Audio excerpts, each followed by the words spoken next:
El libro de Éxodo. En el primer relato exploramos los capítulos 1 al 18, que nos cuentan la historia fundacional de cómo Dios rescató a los esclavos israelitas, confrontando y derrotando a Faraón, y proveyendo una salida de escape a través de la sangre del Cordero Pascual.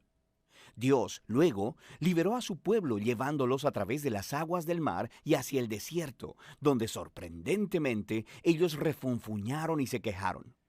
La segunda mitad del libro de Éxodo abre con Moisés guiando a Israel al pie del monte Sinaí, en donde Dios invita a la nación de Israel a entrar en una relación de pacto con él. Aquí llegamos a otro momento clave en la narrativa bíblica, porque está retomando y desarrollando la promesa de Dios a Abraham. Recuerda, en el libro de Génesis Dios prometió que a través de la familia de Abraham, de alguna manera, él restauraría su bendición a todas las naciones.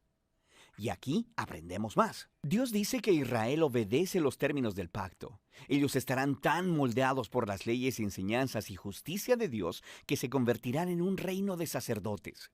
Ellos se convertirán en los representantes de Dios y le mostrarán a todas las naciones cómo en verdad es Dios. El pueblo de Israel aceptó la oferta con emoción. La presencia de Dios se muestra en la cima del monte Sinaí en forma de nubes, rayos y truenos. Moisés sube como su representante y Dios empieza con los términos básicos del pacto, los famosos 10 mandamientos. Estos son como los términos básicos del acuerdo sobre cómo los israelitas y Dios se relacionarán entre ellos. Después de esto, viene otra serie de mandatos que explican los primeros 10 con más detalles. Hay leyes sobre la adoración de Israel, sobre la justicia social, sobre cómo deben vivir juntos. Todo ello para hacer de Israel una nación de justicia y de generosidad diferente de las otras naciones. Moisés escribe todas estas leyes y las trae al pueblo, quien, de nuevo, aceptó gozosamente entrar en este pacto con Dios. Una vez que lo hacen, Dios lleva la relación al siguiente paso. Él le dice a Moisés que quiere que su santa, divina y buena presencia venga y more en medio de Israel, lo cual desarrolla otro aspecto de las promesas del pacto de Dios.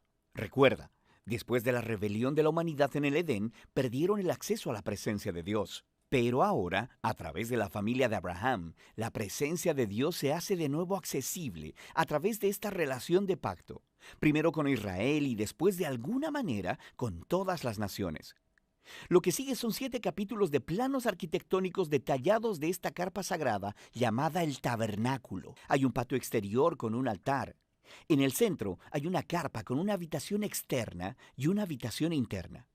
Dentro de la habitación interna, que es llamada el lugar santísimo, hay una caja de oro llamada el arca del pacto.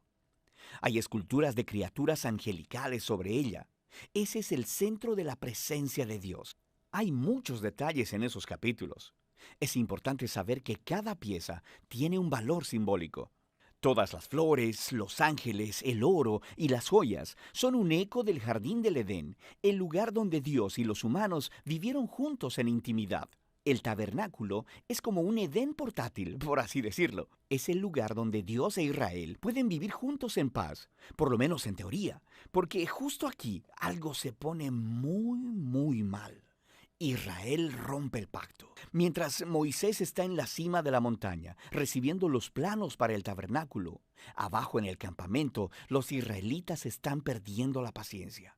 Ellos le piden a Aarón, el hermano de Moisés, que haga para ellos un ídolo en forma de becerro de oro para poder adorarlo como el Dios que los salvó de la esclavitud en Egipto. La presencia de Dios está justo ahí, en la cima de la montaña. Ellos pueden verla, pero están ahí abajo, rompiendo los 2 primeros mandamientos del pacto que acaban de acordar. No tener otros dioses y no hacerse ídolos. Lo que sigue es muy importante. Dios sabe lo que está pasando allá abajo. Primero invita a Moisés a compartir su propio enojo y dolor.